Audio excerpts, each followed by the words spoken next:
Seed had said that your record would be one of the last ones ever set unless there was something major found. And you had mostly Okay. agreed with him that you don't know if you would have been able to, like, necessarily run to that level again. Do you remember, like, just feeling like that was, like, the end of the game for you when you got that record? Um, I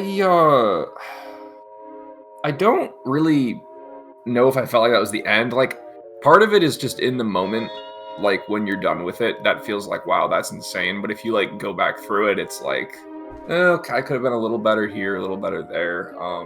But one of the big things that I felt at the time was just because there wasn't really a ton of consistent activity in the game, it was hard to really tell how good some of the golds that we had were. Does it feel? I mean, you were to, I think, most of these runners, and I'm to a lot of the community as well. Like, you were the Indiana Jones guy for so long. I mean, years and years of it. Is it, like, interesting to see other runners just kind of like dominating this now and taking it to all these crazier heights? Yeah, honestly, uh, it's really cool. I'm super proud of everyone and what they've been able to accomplish in this game, and like the fact that I'm in 5th place now, like I think that's awesome. Like, it's just super cool. I love seeing the game develop and get faster, and the fact that so many people have their eyes on it now is just awesome. What you just heard was a small conversation I had with LEGO Indiana Jones The Original Adventures any percent world record holder Chimkin. We last left off covering his 113, a stellar landmark run for the game. In that video, we covered the entire history of the whole speedrun scene, how it went from more of a quick, casual, less refined playthrough to, in my opinion, one of the most impressive looking LEGO speedruns. In the time since that video, the LEGO Indiana Jones has undergone a sort of renaissance period, with an entirely new flock of runners pushing the game further than we ever could have thought before. Before covering this new era, though, it's important that we analyze the buffer period in between, as we can learn a lot about the game's repopularization from there. In October of 2023, Chimkin would steadily improve his run within the 113 timeframe. And by the time January rolled around, he was sitting at a 113.01. Oh, no, man. Ah! While his previous runs only saved a couple of seconds each, what happened just a few days later was mind-blowing. He escaped straight past the 112 barrier, getting a 111.01, right at the start of February. Yes! That's huge, man. 2 whole minutes. The last time 2 whole minutes were shaved off of a run like this, I was still posting Binding of Isaac videos every day. How can you explain a jump like that? Well, it's much simpler than I'm making it out to be. While the run was definitely super impressive, the main reason it jumped so far ahead in the leaderboards is because of a change in timing rules. Previously, all runs were done RTA, or real-time attack. This just means that once you start the timer, the final time you end with is your final, remaining time. But there's now a program we can use that allows us to remove loads, like the buffer periods between going back to the hub, between levels, things like that. It's more standardized now to give everyone else a fair shot, no matter what kind of system you're running on. So now the game has switched over to LRT, or load remove time, making this run, which would have been, I think, a 1:12:47, a 1:11. This 111 stood for 8 months until Sedum Nastic swooped in October of 2024 to reclaim, getting the first 110 LRT in the category. There were some neat optimizations done in this run, but they weren't, too crazy. A couple new lag clip setups, some DIWs, the usual. From here, nothing would happen until 2025. Or at least it looked that way on the surface. The boards didn't change. Seed held the record once again, and it was a solid run. With Chimkin being on a speedrunning hiatus of sorts, there was no one that could challenge it. Chimkin was the LEGO Indiana Jones guy, and was only ever dethroned by Seed and Seed alone.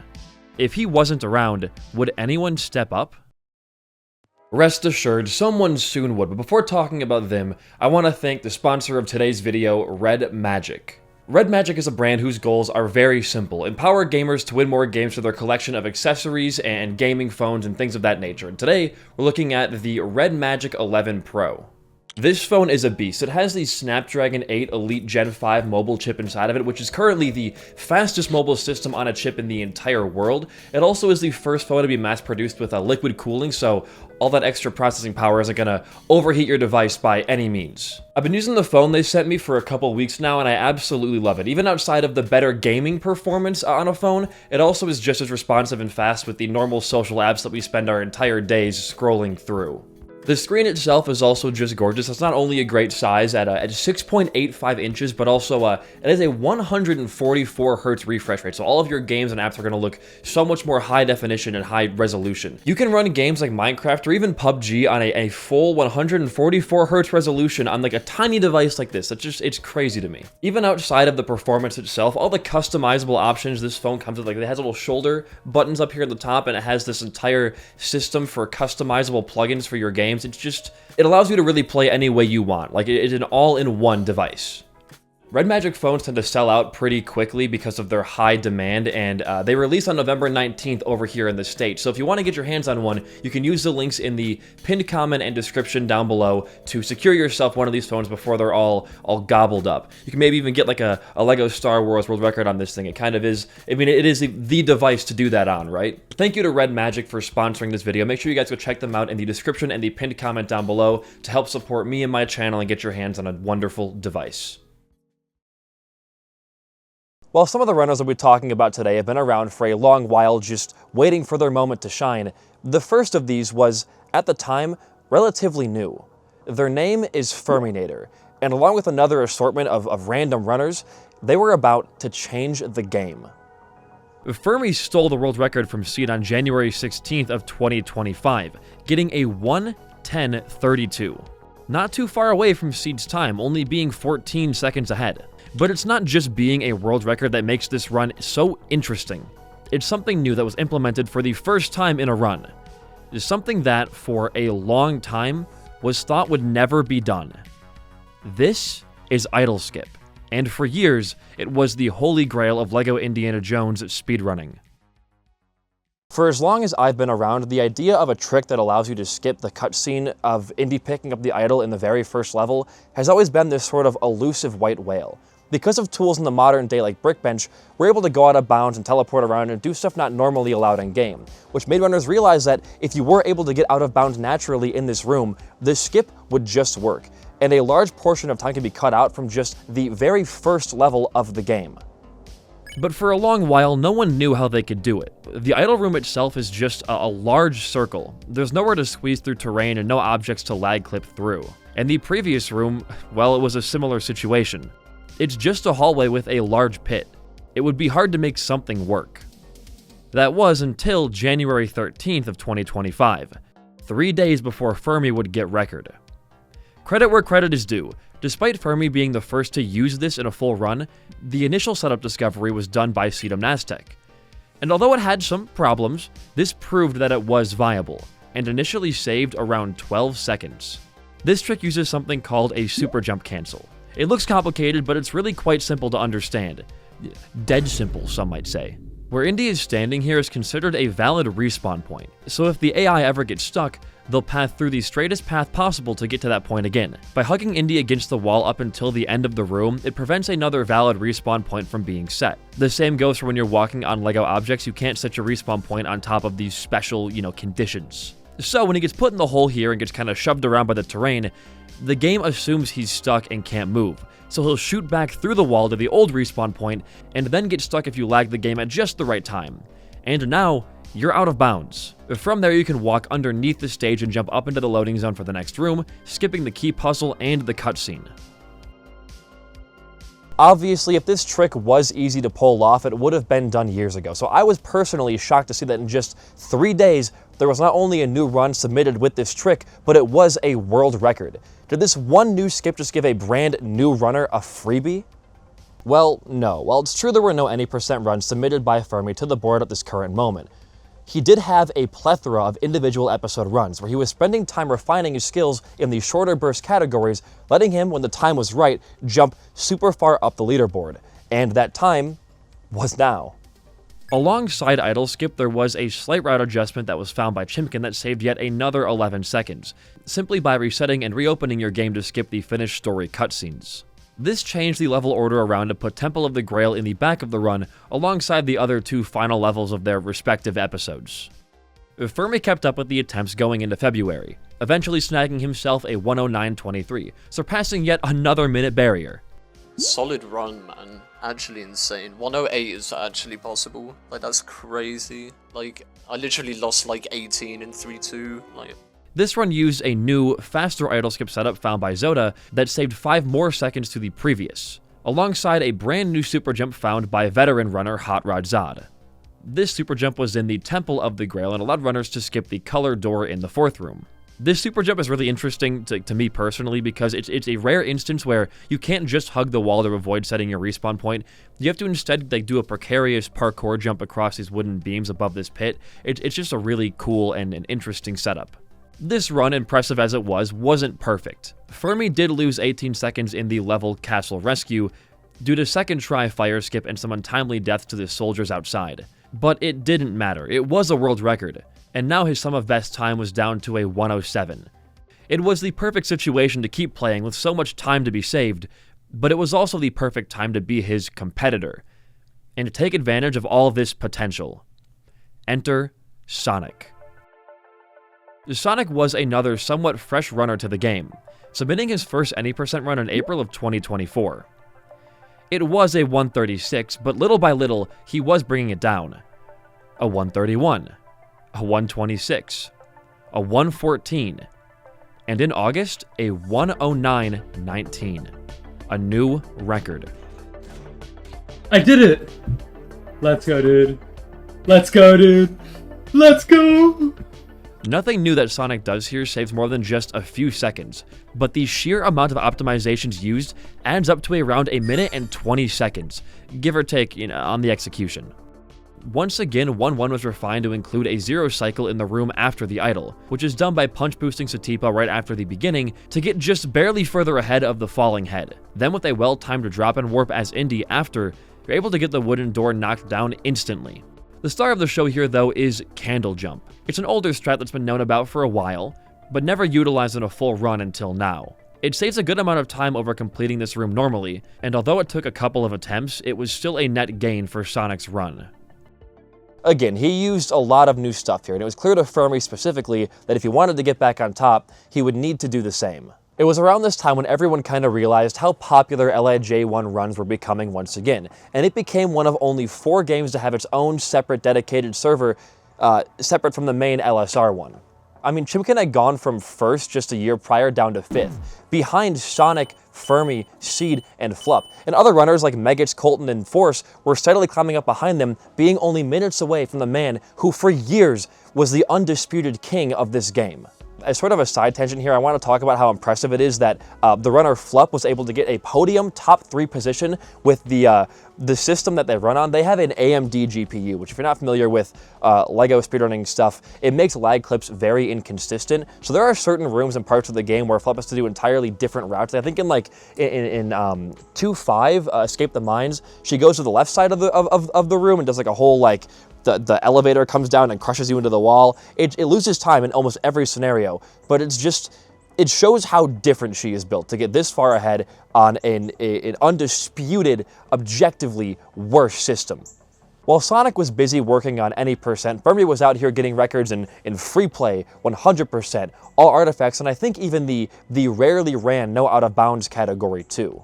It had gotten to a point where Fermi had every single main board record besides any percent, which to most of us means there is only one other thing to do. He had to beat Sonic and take it back.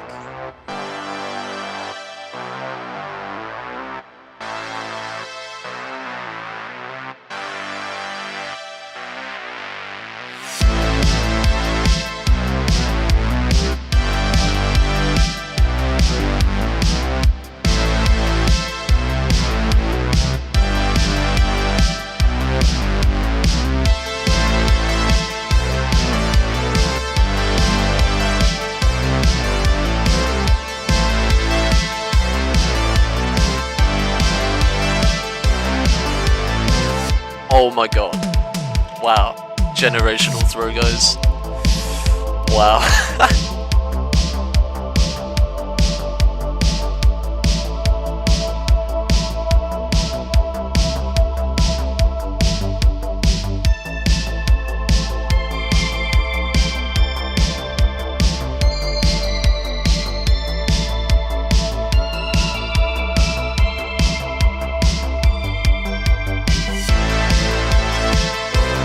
Good. Take that any day. Yeah, perfect run already. I don't think, I don't think a 108 will ever happen, guys.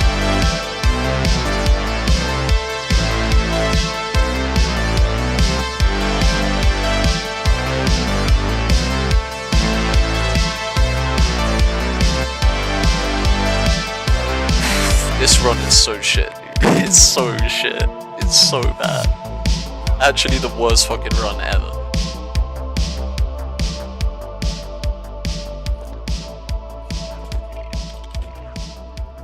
Is this fun?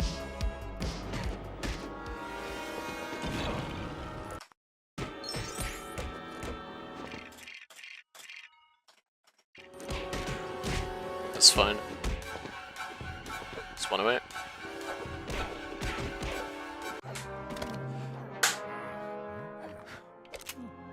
This run is so shit. It's so shit. Oh my god. Fermi had once again reclaimed his spot at the top of the leaderboards, getting the category's very first 108. And this run was, anything but ordinary. There's a skip we covered in the last video called Snake Skip that allows you to skip the final boss in the Well of Souls level, but every missed attempt loses around 20 seconds, and unfortunately, he didn't get the skip on the first try. Missing it once and trying again still saves time over the casual method, but it put him further behind where he wanted to be. He stuck with the run though, and when he got to the end of Desert Ambush 3-5, he did this. If it weren't for that, then I might have been CG. Just maybe. Oh my god. Wow. Generational throw, guys. Wow. As we discussed earlier, the routing change to reset the game before each story cutscene is a big reason why the new runners pulled ahead so quickly. It's free time save. And continuing on to 3-6 meant he had to watch the cutscene before returning to the hub and beating episode 2. At the end of the day though, this was a world record, and one with incredible persistence. Despite the mistakes, Fermi played out of his mind in Temple of Doom, golding half the levels in the episode, and even implemented a couple improved skips like the faster out of bounds line on 1-4 or the better bush clip setup in 3-5. By the end, he had pushed his sum of best time down to a sub 107, with currently it resting at a 106.49. To think that just a year and some change ago the run was 5 minutes longer blows my mind. This game came out in 2008 and there are still major advancements being found to this day. While I was writing the video, there was a brand new super mega warp jump found in Temple of Kali that saves a decent chunk of time over what we were doing previously. It is just so impressive to watch all of these runners and the whole community blossom and push this game, even to this exact second, further and further down. With a 107 clear on the horizon and a 106 being a real possibility in the future, I doubt this increased activity is a fluke. This game has the staying power it needs to be relevant, and for the first time in years, I honestly don't know who will be the one to push down the next minute barrier. Will Fermi remain on top as just a challenger against himself, or will Sonic prove that these micro-optimizations are just as important as the major skips being found, or will one of the many runners climbing up the ranks in the background get their moment to shine? Only time, again, can tell. And hey, if you want an excuse to watch a full run of this game, all the high-octane gameplay, we're going to be doing an invitational race on this channel shortly after the video is released. There's a bee flying right in front of— oh my god, it's on my head. Okay, hold on. Pause. Ugh. Anyways, as I was saying, invitational speedrunning race tournament on this channel shortly after the video is released, hopefully within the week once all the runners are prepared and ready to go. It'll be streamed live here on YouTube, so if you don't want to miss that, make sure you are subscribed, even though saying that means you are less likely to subscribe technically because it's a call to action and there's not really— oh my god, the bee is back. I want to give a huge thanks to everybody who helped out with this video's production. Of course, you know, Fermi, Sonic, Megits, Colton, Flup, everyone who was in the Discord helping me with the research and the progression of the game. You're a huge help, of course, to Chimkin and Seed as well for not just the skips in the history of the game, but just for like being active in the community. This is one of my favorite games to cover, and I get very rare excuses to talk about it on this channel, even though I love it so much. So thank you everyone for all your hard work, and I hope that this video encourages more of you to run the game, or those of you who already run to get better and just crush it down to maybe in like 5 years of sub-hour time at this rate. But thank you guys so much for watching, and I will see you in a couple weeks.